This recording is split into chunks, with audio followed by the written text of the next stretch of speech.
Hello, welcome all to you. Today we shall talk about apoptosis, programmed cell death. Apoptosis is the programmed cell death, a physiological process under genetic control that occurs in response to a number of intrinsic and extrinsic stimuli and is also an important part of the development program. For development biology തന്നെ പഠിക്കുമ്പോൾ നമുക്കറിയാം certain cells should die. പുതിയ cells ഉണ്ടാകണം. ഇപ്പോൾ വളരെ familiar example നമുക്ക് development ഫ്രോഗിൽ നോക്കാം. Tale of tadpole is totally removed by apoptosis. ഒരു ഉദാഹരണം ഞാൻ പറഞ്ഞു എന്നുള്ളത് പല സ്ഥലങ്ങളിൽ ഇതിന്റെ ആവശ്യമുണ്ട്. ഡെവലപ്മെന്റ് ബയോളജിയിൽ മാത്രമാണ്. ഇപ്പൊ നെക്രോസിസ് നമ്മൾ കേട്ടിട്ടുണ്ട്. അതും ഒരു തരത്തിലുള്ള സെൽ ഡെത്താണ്. പക്ഷെ രണ്ടാണ്. Unlike necrosis, cell death caused by trauma or infection, അതാണല്ലോ നെക്രോസിസ്. രണ്ടും നമ്മളുടെ വ്യത്യാസമായിട്ട് ബന്ധപ്പെട്ട് ചോദിച്ചിട്ടുണ്ട്. നെക്രോസിസിൽ നിന്നും വ്യത്യാസമായിട്ട് apoptosis does not involve cell lysis and does not usually result in inflammation. നെക്രോസിലാണെങ്കിൽ സെൽ ലൈസ് വരും. പക്ഷെ apoptosis is characterized by cell shrinkage and nuclear condensation without the loss of membrane integrity. There are two different types of mechanisms by which a cell commits suicide by apoptosis. അതിതൊക്കെയാണ്. ഒന്ന്, intrinsic pathway or mitochondrial pathway. Then മറ്റൊന്ന് extrinsic pathway or death receptor pathway. വളരെ ശ്രദ്ധിച്ചിരിക്കുക. Intrinsic pathway പറയുന്നത് എന്താണ്? mitochondrial pathway. It is triggered by intracellular signals. Intrinsic pathway ആണല്ലോ. ഇപ്പൊ severe DNA damage വരും, UV radiation, oxidative stress, ഇങ്ങനെയുള്ള കണ്ടീഷനിൽ. പക്ഷെ ഇവിടെയാണെങ്കിലോ എക്സ്ട്രിൻസിക് പാത്വേ അതിനെ പറയുന്ന ഡെത്ത് റെസപ്റ്റർ പാത്വേ. ആ പാത്വേ പഠിക്കുമ്പോൾ നമുക്ക് എന്തുകൊണ്ടാണ് അങ്ങനെ പേര് കിട്ടിയെന്ന് മനസ്സിലാവും. ഇവിടെ എക്സ്ട്രിൻസിക് പാത്വേ ആകുമ്പോൾ സിഗ്നല് TNF, FAS-L ഇങ്ങനെയുള്ള ചില സിഗ്നൽ പറയുന്നത്. ഇവിടെ caspase 8 is the initiated caspase. ഇപ്പോൾ കാണാതെ അങ്ങ് മനസ്സിലാക്കിയിരിക്കുക, പഠിപ്പിക്കുമ്പോൾ മനസ്സിലാവും. ഇവിടെ ഏതാണ് caspase? Caspase 9 is the initiated caspase. അപ്പൊ ഇവിടെ ഇനിഷ്യേറ്റഡ് കാസ്പേസ് മാത്രമേ ഞാൻ പറഞ്ഞുള്ളൂ. പിന്നെ ലാസ്റ്റില് സെൽ ഡെത്തിന് കാരണമാകുന്ന കാസ്പേസ് ഞാൻ അവിടെ പറയാം. അപ്പൊ ഇത് ഒരു രണ്ടും നമ്മളുള്ള പ്രധാനപ്പെട്ട രണ്ട് വ്യത്യാസം എന്ന് പറഞ്ഞു എന്നുള്ളതേ ഉള്ളൂ. കൂടുതൽ കാര്യങ്ങൾ നമ്മൾ പഠിക്കാം. അപ്പൊ ഇൻട്രിൻസിക് പാത്വയുടെ മറ്റൊരു പേര് മൈറ്റോകോൺഡ്രിയൽ പാത്വേ. എന്തുകൊണ്ടാണ് അങ്ങനെ അത് പറയുന്നതെല്ലാം മനസ്സിലാക്കാം. എക്സ്ട്രിൻസിക് പാത്വേ അഥവാ ഡെത്ത് റെസപ്റ്റർ പാത്വേ. ഇവിടെ ഓരോന്നിട്ട് നോക്കാം. ഇൻട്രിൻസിക് പാത്വേ അഥവാ മൈറ്റോകോൺഡ്രിയൽ പാത്വേ എന്നത് മൈറ്റോകോൺഡ്രിയൽ പാത്വയുടെ ഡയഗ്രാം കാണിച്ചു പറഞ്ഞുതരാം. ഇതാ mitochondria. മൈറ്റോകോൺഡ്രിയയുടെ മെംബ്രെയിനിൽ that will display anti-apoptotic factor called BCL2 and BCLXL. ഇതെല്ലാം BCL2 and BCLXL മൈറ്റോകോൺഡ്രിയയുടെ ഈ മെംബ്രെയിനിൽ കാണും. ഈ പറഞ്ഞ രണ്ടെണ്ണം. അതെന്താണത്? ഇത് രണ്ടെണ്ണത്തിലും BCL2 ആണ് വെരി വെരി ഇമ്പോർട്ടൻറ്റ്. അപ്പോൾ മൈറ്റോകോൺഡ്രിയയുടെ സർഫേസിൽ എന്ത് കാണും? Anti apoptotic factor. എന്താണ് anti apoptotic factor? Factor which prevent apoptosis. അപ്പോപ്റ്റോസിനെ എതിർക്കുന്ന ഫാക്ടേഴ്സ് ആണ് anti apoptotic factors. Anti apoptotic ഫാക്ടറിൽ ഏറ്റവും പ്രധാനം എന്താ? BCL2. ഇപ്പൊ മൈറ്റോകോൺഡ്രിയയുടെ മെംബ്രെയിനിൽ ഇപ്പൊ എന്തുണ്ട്? BCL2. അതുപോലെ BCLXL എന്ന് പറയുന്ന എന്തുണ്ട്? ആന്റി അപ്പോപ്റ്റോട്ടിക് ഫാക്ടർ എന്ന് പറഞ്ഞാൽ അപ്പോപ്റ്റോസ് നടക്കാതിരിക്കാൻ ഉള്ള, ചെറുത്ത് നിൽക്കാനുള്ളത് ആണ്.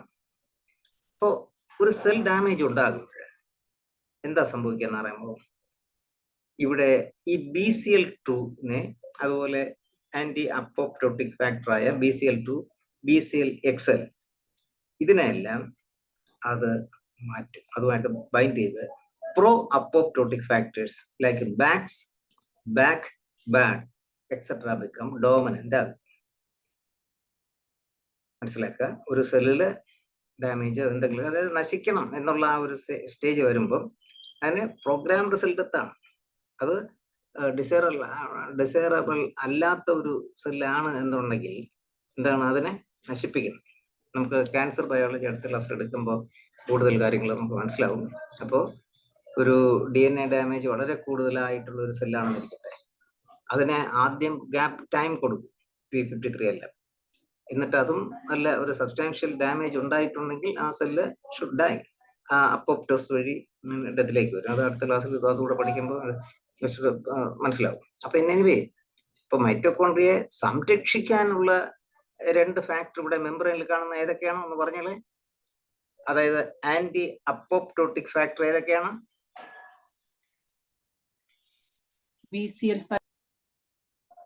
BCL2 and BCLXL.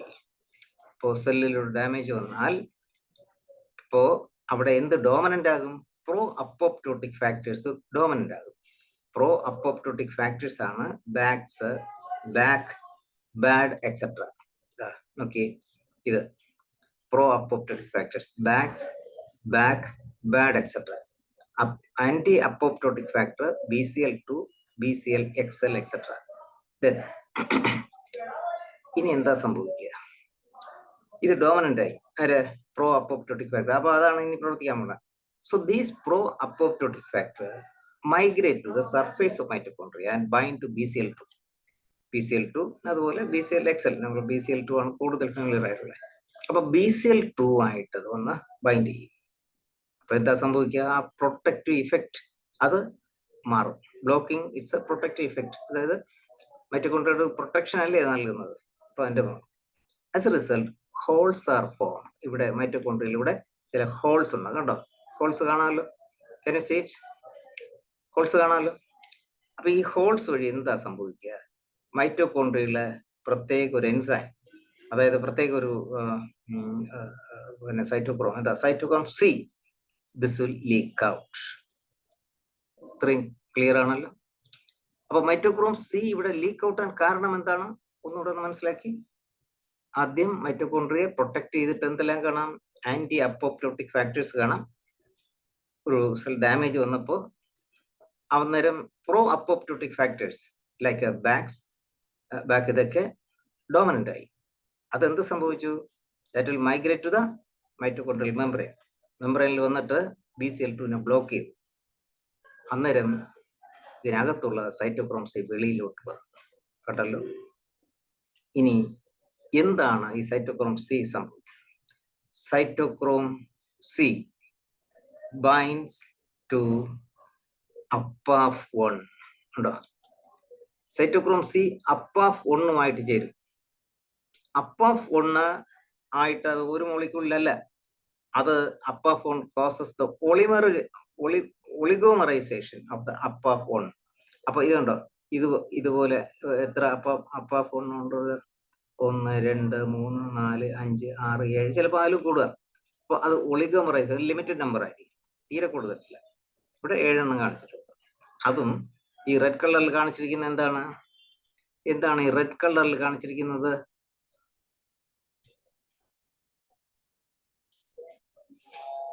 ഫോളോ ചെയ്യുന്നുണ്ടോ ഞാൻ പറയുന്നത്? APAF1 കൂട്ടത്ത് ഈ റെഡ് കളറിൽ കാണിച്ചിരിക്കുന്നത് എന്താണെന്ന്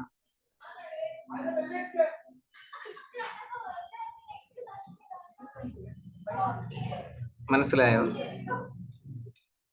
മനസ്സിലായെങ്കിൽ പറഞ്ഞോളൂ, അറിയില്ലെങ്കിൽ പറഞ്ഞു തരാം. മനസ്സിലായില്ല. സോ ഇവിടെ സൈറ്റോക്രോം C മൈറ്റോകോൺട്രിയയുടെ വെളിയിൽ വന്നു. സൈറ്റോക്രോം C APAF1 ബൈൻഡ് ചെയ്തു. അങ്ങനെ ബൈൻഡ് ചെയ്ത മോളിക്യൂൾ ഇവിടെ 7, 6, 7, ഒരു 10 ഒളിഗോമറൈസേഷൻ സംഭവിക്കും. അങ്ങനെ അപ്പോപ്റ്റോസോം ഉണ്ടായി. അപ്പോപ്റ്റോസോമിലപ്പോ എന്തൊക്കെയുണ്ട്? APAF1 പിന്നെ വേറെ സൈറ്റോക്രോം C. സോ അപ്പോപ്റ്റോസോമിൽ ഇപ്പോൾ അപ്പോഫോണും സൈറ്റോക്രോം സിയും ഉണ്ട്. അടുത്ത് binding of cytochrome C and Apaf one causes the oligomerisation of Apaf one into a wheel like structure. ഒരു വീൽ പോലുള്ള സ്ട്രക്ചറായി.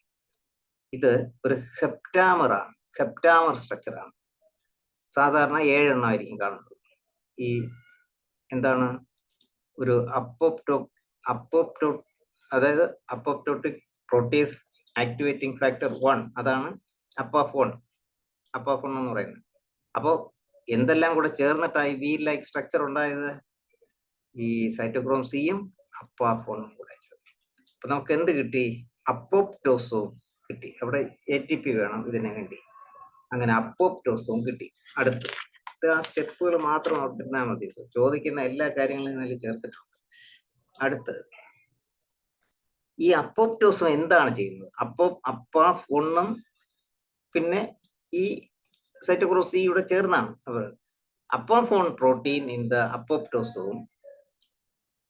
അപ്പോ അപ്പോപ്റ്റോസോമില് അപ്പാഫോൺ കൊണ്ട് അല്ലെ സൈറ്റോക്രോം സി ഉണ്ട്. അതില് Apaf one of apoptosome will recruit initiator procaspase protein. നമ്മളിപ്പോ പഠിക്കുന്നത് ഇൻട്രിൻസിക് ആണോ എക്സ്ട്രിൻസിക് ആണോ?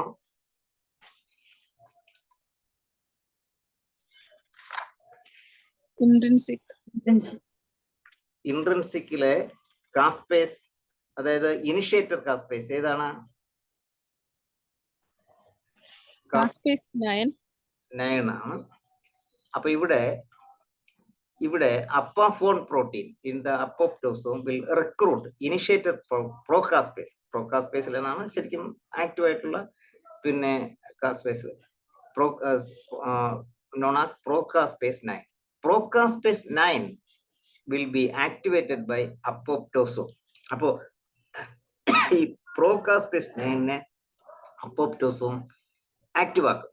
അപ്പൊ ഈ അപ്പോപ്റ്റോസോം ഇവിടെ 2 കാര്യങ്ങളുണ്ട്. അപ്പാഫോണിൽ സൈറ്റോക്രോം സി ഉണ്ട്, സൈറ്റോക്രോം സി ഓക്കെ, അതുകൂടെ ഇരിക്കുന്നതുകൊണ്ടാണ് ഈ സംഭവങ്ങൾ നടക്കുന്നത്. ഇനി അടുത്ത റോൾ എന്ന് പറയുന്നത് അപ്പോപ്റ്റോസോമിലാണ്. അപ്പോപ്റ്റോസോമിൽ എന്തുകൊണ്ട്? അപ്പാഫോണുണ്ട്. അപ്പൊ ഇതില് ഈ അപ്പോപ്റ്റോസോമിലെ ഓരോന്നിന്റെ ഫംഗ്ഷൻ മനസ്സിലാക്കുക. Apaf one protein in the apoptosome. അപ്പോപ്റ്റോസോമിലെ Apaf one recruit initiator procaspase. Initiator procaspase ഏതാണ്? പ്രോകാസ്പേസ് 9. അതിനെ റിക്രൂട്ട് ചെയ്തതാരാണ്? Apaf one in the apoptosome. അപ്പോപ്റ്റോസോമിലെ അപ്പാഫോൺ ആണ് പ്രോകാസ്പേസ് 9 റിക്രൂട്ട് ചെയ്തത്. എന്നിട്ട് റിക്രൂട്ട് ചെയ്യുക മാത്രമല്ല, അടുത്ത് എന്ത് ചെയ്യും? കാസ്പേസ് ആകണ്ടേ, ഫങ്ഷണൽ ആണ്. Procaspase 9 will be activated by the apoptosome. ഈ അപ്പോപ്റ്റോസോം പിന്നെ എന്ത് ചെയ്യും? അപ്പോപ്റ്റോസോം എന്ന് പറയുമ്പോൾ ഇത് എന്തെല്ലാം രണ്ടും കൂടെ ചേരും. അപ്പാഫോണും സൈറ്റോക്രോം സിയും കൂടെ ചേർന്ന് അപ്പോപ്റ്റോസോം. അല്ലാതെ അപ്പാഫോൺ ഇൻ ദ അപ്പോപ്റ്റോസോം ആണ് ആരെ റിക്രൂട്ട് ചെയ്തത്?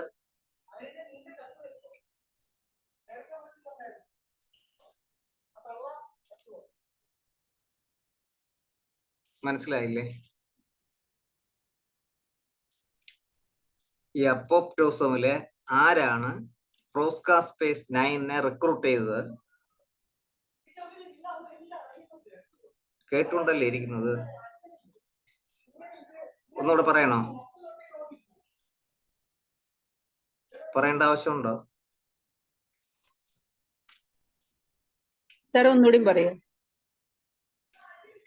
സോ അപ്പാഫോണും അപ്പോപ്റ്റോസോം കൂടെ ചേർന്നതാണ് അപ്പോപ്റ്റോസോം. അപ്പോപ്റ്റോസോമിലെ അപ്പാഫോൺ വിൽ റിക്രൂട്ട് പ്രോകാസ്പേസ് 9. അപ്പോപ്റ്റോസോമിൽ ഇപ്പൊ എന്തൊക്കെയുണ്ട്? അപ്പാഫോണും സൈറ്റോക്രോം സി. അപ്പോ അപ്പാഫോൺ ഓഫ് അപ്പോപ്റ്റോസോം വിൽ റിക്രൂട്ട് പ്രോകാസ്പേസ് 9. ഇനി ഈ അപ്പോപ്റ്റോസോം എന്ന് പറഞ്ഞാൽ അവിടെ അപ്പോപ്റ്റോസോമിലെ അപ്പാഫോൺ മാത്രമല്ല, apoptosome will convert this procaspase 9 into caspase 9. ഇനി സംശയമൊന്നുമില്ലല്ലോ? ഇല്ല. വളരെ ശ്രദ്ധിച്ചിരിക്കുക. പ്രോകാസ്പേസ് 9 ഇപ്പോ കാസ്പേസ് 9 ആയി. കാസ്പേസ് 9, ദ ലാസ്റ്റ്, അടുത്ത വെരി ഇമ്പോർട്ടൻറ്റ്. ഇത് എക്സ്ട്രിൻസിക്കിലും ഇൻട്രിൻസിക്കിലും ഒന്ന് തന്നെയാണ്. ആരാ? എക്സിക്യൂഷണർ. എക്സിക്യൂട്ട് ചെയ്യാൻ പോകുന്നത് എന്താണ്? ഇവിടെ എക്സിക്യൂട്ട് ചെയ്യാൻ പോകേണ്ടത് അപ്പോപ്റ്റോസ് എക്സിക്യൂട്ട് ചെയ്യുന്ന കാസ്പേസ് 3 ആണ്. കാസ്പേസ് 3യും ആദ്യം പ്രോ കാസ്പേസ് ആയിരിക്കും, പിന്നെ അത് ആക്റ്റീവ്. ഇത്രയേ ഉള്ളൂ. അപ്പോ എക്സിക്യൂഷണർ കാസ്പേസ് മറക്കരുത്. So once this executioner caspase is 3 is formed, then that apoptosis process get executed. Okay, then extrinsic or death receptor pathway. In this pathway, the stimulus comes from outside the cell. Signaling molecules, അതായത് from outside the cell, signaling molecule എല്ലാം, അതായത് ligands, death ligands will bind to the respective receptor. ഇന്നും കൂടെ മനസ്സിലാക്കാം. അപ്പൊ ഇവിടുത്തെ signalling molecule death ligands ആണ്. Ligands death ligands. Death ligands സാധാരണ ഫാസ് എൽ എന്നും പിന്നെ TNF എന്നും രണ്ടരമുണ്ട്. ഈ ലിഗാൻഡ് ഇവിടെ ഫാസ് എൽ ആണ് കാണിച്ചിരിക്കുക, അല്ലെങ്കിൽ TNF ആയിരിക്കാം, മറക്കരുത്. നമ്മളിപ്പോ ഒരു hormone acting as a ligand which will bind to the respective receptor എന്നെല്ലാം പഠിച്ചിട്ടുണ്ട്. അതുപോലെ extrinsic or death receptor pathway of അപ്പോപ്റ്റോസിൽ എക്സ്ട്രിൻസിക് ആയിട്ടുള്ള ഒരു സിഗ്നലാണ് വരുന്നത്. ആ സിഗ്നൽ മോളിക്യൂൾ എ ലിഗാൻഡ്, അതിന് പറയുന്ന ഡെത്ത് ലിഗാൻസ് ആണ്. ആ ഡെത്ത് ലിഗാൻസ് ഏതെല്ലാം ആകാം? ഫാസ് എൽ ആകാം. ഇതാ ഇവിടെ നമ്മൾ അത് ഫാസ് എൽ വെച്ചാണ് പഠിക്കുന്നത്. അതുപോലെ ഏതുമാകാം? TNF എന്ന് പറയുന്ന ലിഗാൻഡും ആകാം. ഇവിടെ ഇതാ ഫാസ് എൽ എന്ന് പറയുന്ന ലിഗാൻഡ് ആണ്. അതിന്റെ റെസെപ്റ്റർ ഇതാണ്. ഇവിടെ ഈ റെസെപ്റ്റർ കണ്ടാൽ അറിയാം, ഒരു എന്താണ്, ഒരു ട്രൈമർ, ഹോമോ ട്രൈമറിക്. ഇവിടെ റെസെപ്റ്റർ ഹോമോ ട്രൈമറിക്. ആദ്യം ഇതുപോലത്തെ ഒരു മോണോമർ ആയിരിക്കും. ലിഗാൻഡ് വരുമ്പോ ഇതിനെങ്ങനെ അതൊരു പോളിമർ ആകും, അത് ഹോമോ ട്രൈമറിക് ആകും, മറക്കരുത്. ഡെത്ത് റിസെപ്റ്റർ സാധാരണ ഹോമോ ട്രൈമറിക് ആണ്. നമ്മൾ പല റിസെപ്റ്റേഴ്സും വ്യക്തമായിട്ട് നമുക്കിപ്പോ അറിയാം. ബീറ്റ അഡ്രിനാർജിക് റിസെപ്റ്റർ എന്ന് പറയുന്നത് ജി പ്രോട്ടീൻ കപ്പിൾഡ് റിസെപ്റ്ററിൽ വ്യക്തമായിട്ട് നമ്മൾ പഠിച്ചതാണ്. ആ ശരിക്കും GPCR, G protein coupled receptor, എത്ര പാസ്സാണ് ആ മെംബ്രെയിനിൽ ഇങ്ങനെ ഇരിക്കുന്നത്, അങ്ങോട്ടും ഇങ്ങോട്ടും 7 പാസ് റിസെപ്റ്റർ എന്നും ധാരാളം കാര്യങ്ങൾ നിങ്ങൾക്ക് അറിയാം. അപ്പൊ അത് പഠിച്ചതുകൊണ്ട് ഇതുപോലെ മറ്റൊരു റിസെപ്റ്റർ ആണെന്ന് മനസ്സിലാക്കുക. ഇത് ട്രൈമർ ആണ്. ഇനി അതിന്റെ പ്രോസസ് ഒന്ന് മനസ്സിലാക്കുക. ഇപ്പൊ ഡെത്ത് ലിഗാൻസ് ഫാസ് എൽ ആകാം, TNF ആകാം. ഇവിടെ കാണിച്ചത് Fas L. Fas L for example will bind to its receptor Fas. Fas receptor trimer ആണ്, ഹോമോ ട്രൈമർ ആണ്. The cytosolic tail of the death receptor. ഇവിടുത്തെ ഡെത്ത് റിസെപ്റ്റർ ഏതാണ്? ഇവിടുത്തെ death receptor ഏതാണ് നമ്മൾ പഠിക്കുന്നത്?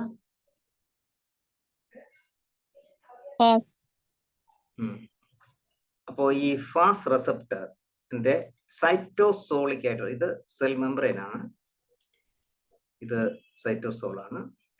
ആ സൈറ്റോസോളിക് ആയിട്ടുള്ള ആ domain Fas has a the cytosolic tail of the death receptor FAS has FADD. ഇതിൽ ആ കൂടെ ഇത്ര കാര്യങ്ങളേ ഉള്ളൂ. എക്സാമിന് ചോദിക്കാനുള്ള എല്ലാം ഞാനിവിടെ ഉൾപ്പെടുത്തിയിട്ടുണ്ട്. അത് ഒന്ന് ബ്രെയിനിൽ വെച്ചാൽ മതി കേട്ടോ. പാസ്സാണോ എന്നുള്ളത് അത് ബ്രെയിനിൽ അത് വെച്ചാൽ മതി. അതെ. അപ്പോ FADD കാണുന്നത് എവിടെയാണ്? ഈ ഫാസ് ലിഗാൻഡിന്റെ സൈറ്റോസോളിക് ടെയിൽ. FADD എന്ന് പറയുന്നത് ഫാസ് അസോസിയേറ്റഡ് ഡെത്ത് ഡൊമൈൻ എന്നാണ്. ഇനി ഇവിടെ ഫാസ് എല്ലിന് പകരം TNF ആയിരുന്നെങ്കിൽ ഇതിന്റെ പേര് മാറും, അത്രയേ ഉള്ളൂ. അതിനെ TRADD എന്ന് പറയും. If the ligand is TNF instead of FADD എന്ന് പറയും TRADD. അതായത് TNF receptor associated death domain. പോട്ടെ, അതുകൂടെ ഓർത്തിരിക്കുക, ഇങ്ങനെ 2 ലിഗൻഡ് ഉണ്ടല്ലോ. Then അടുത്ത കാര്യം, when fast cell get bind the fast receptor, okay, fast cell fast receptor ഫാസിലോട്ട് ബൈൻഡ് ചെയ്യുമ്പോൾ എന്ത് ചെയ്യും? The FADD will be activated. FADD activate ആകും. അത് ആക്ടിവേറ്റ് ആകുമ്പോൾ എന്താ സംഭവിക്കുക? The activated FADD will recruit ആരെ? Initiator caspase. അവിടെ പ്രോ കാസ്പേസ് 9 ആയിരുന്നു അല്ലെ? ഇവിടെ സോറി, പ്രോ കാസ്പേസ് അല്ല, ഇനിഷ്യേറ്റർ കാസ്പേസ് 9 ആയിരുന്നു. ഇവിടെ എന്താണ്? 8 ആണ്. നേരത്തെ ഞാൻ പറഞ്ഞു. ഇവിടെ ഇതിനെ റിക്രൂട്ട് ചെയ്യുന്നത് ആരാണ്? FADD. അവിടെ റിക്രൂട്ട് ചെയ്ത ആരാണ്? ഓർത്തോളണം. അപ്പോ which will be changed into caspase 8. അപ്പൊ ഇവിടെ പ്രോ കാസ്പേസ് ആയിട്ട് വരും, അത് കാസ്പേസ് 8 ആയി. എന്നിട്ട് caspase 8 will activate the final executioner. ആരാണ് final എക്സിക്യൂഷണർ? Caspase 3. Caspase 3 will execute the process of apoptosis. Then death domain എന്ന് പറയുന്ന ഇത് FADD. അതുപോലെ സോറി ഡെത്ത് ഡൊമൈൻ ഇവിടെ അല്ലെ, എൻ്റെ ടെയിൽ ഭാഗത്ത് അതുമായിട്ട് കാണുന്നതാണ് FADD. അപ്പോ ഈ ഇവിടെ ഡെത്ത് ഡൊമൈൻ, അത് ഫാസിന്റെ death domain, then FADD, caspase 8, ഇത്രയും കൂടെ ചേർന്ന് പറയുന്നതാണ് DISC. Very important, very important, എല്ലാം ഇമ്പോർട്ടൻ്റ്. ഇതിലേതെങ്കിലും ഓരോന്ന് ചോദിക്കും. ഡിസ്കിനെ പറയുന്നത് ഡെത്ത് ഇൻഡ്യൂസിങ് സിഗ്നൽ കോംപ്ലക്സ് എന്നാണ്.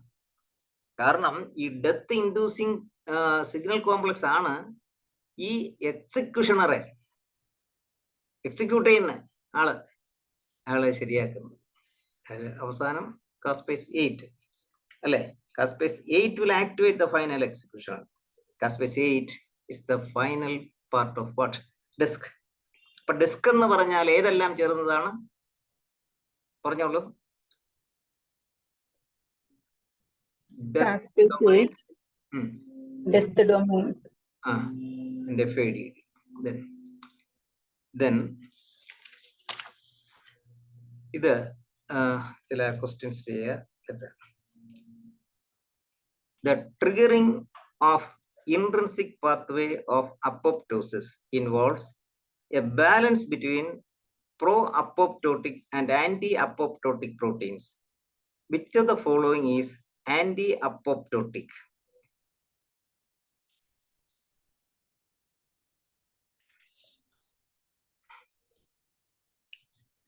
BCL2. So yes.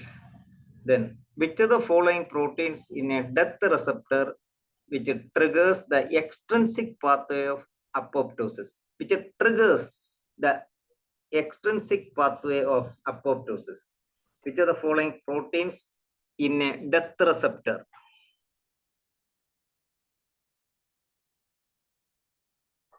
FAS.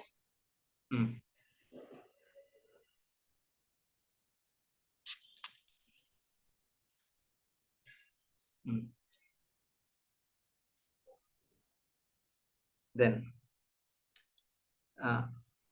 what roles in regulating the intrinsic pathway of apoptosis are played by the BCL2 protein family, membrane, Bax, and BCL2?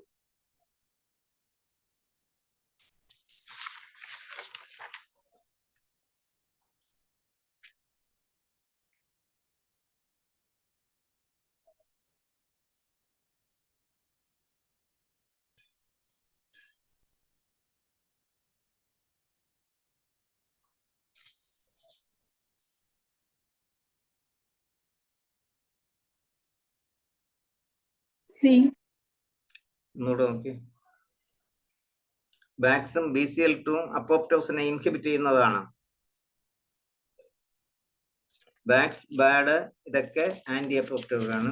BCL2 പിന്നെ വേറെ ഏതാണ്? Pro അപ്പോപ്റ്റോപ്റ്റി, അത് മറന്നു അല്ലേ? BCL-XL ആണ്.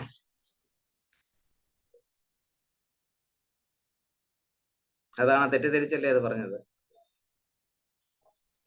B, second one. Yes. Then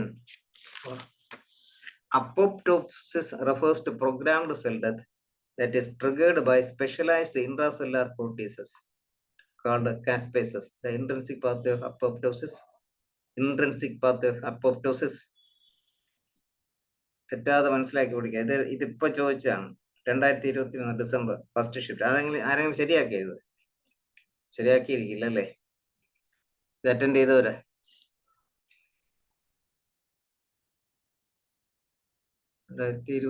December first ഷിഫ്റ്റില്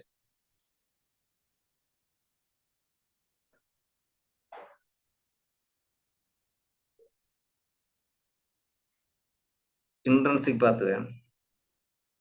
Fourth option. Yes, very good. മനസ്സിലാക്കിയാണല്ലോ പറഞ്ഞു. Then which cellular organelles are involved in the initiation of intrinsic pathway of apoptosis? It's a very simple question. Mitochondria. Okay. Okay, ഈ record video എല്ലാം പഠിക്കുന്നു എന്ന് വിശ്വസിക്കുന്നു.